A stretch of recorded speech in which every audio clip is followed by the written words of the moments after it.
Halo semuanya, salam secinta Indonesia. Perkenalkan saya Al sebagai host magang di Ali Joyo Channel yang di kali ini diberi kesempatan untuk berbagi sedikit materi dan sharing-sharing lainnya bersama saudara Nita di sebelah saya. Ya, saudara Nita ini sebagai direktur dari Center for Risk Management and Sustainability Indonesia.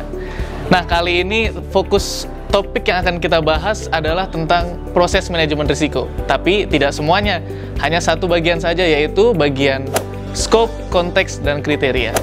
Oke, kira-kira definisi si scope, konteks, dan kriteria itu apa sih sebenarnya?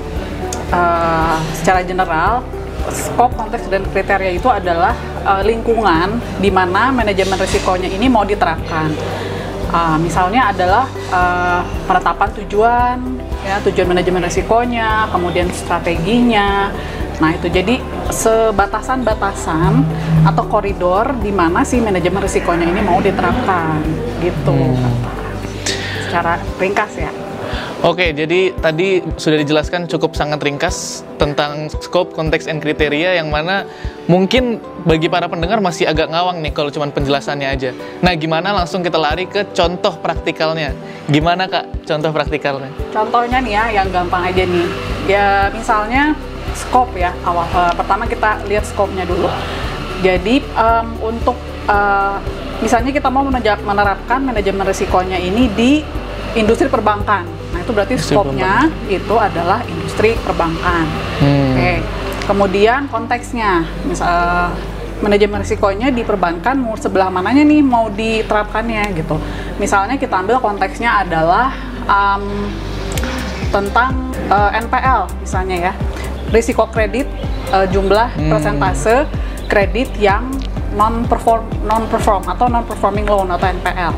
Nah, itu adalah si scope-nya gitu ya.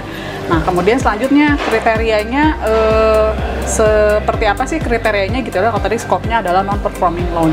Misalnya peraturan pemerintah adalah setiap bank itu NPL-nya atau non-performing loan-nya nggak boleh lebih dari 0,5% gitu ya, katakanlah seperti itu. Nah, berarti bank kita nih, kita bikin kriteria, ya kita di bank ini NPL-nya nggak boleh lebih dari 0,1% seperti itu. Jadi kriteria itu seperti apa sih bank kita ini nyamannya gitu ya, ngambil resikonya sejauh apa gitu. Jadi ada nanti lebih jauh lagi nih ya, lebih detail lagi, ada risk appetite, ada risk tolerance itu.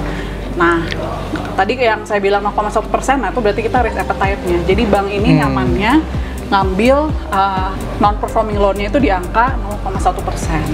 Kayak gitu. Oke, sampai saat ini baru cukup jelas kan teman-teman semua. Jadi sebenarnya bisa nggak sih Nita kalau saya simpulkan bahwa scope, konteks, and kriteria itu seperti piramida terbalik mungkin ya. Jadi scope-nya cakupan yang lebih luas lalu semakin mengerucut ya. Betul. Oke, jadi seperti itu ya kurang lebih teman-teman ya. Mungkin untuk segmentasi kali ini kita cukupi saja. Jangan lupa scope, konteks, dan kriteria merupakan langkah paling awal pada proses manajemen risiko. Sampai ketemu lagi. Mari kita jargon dulu, Nita. Salam secinta Indonesia.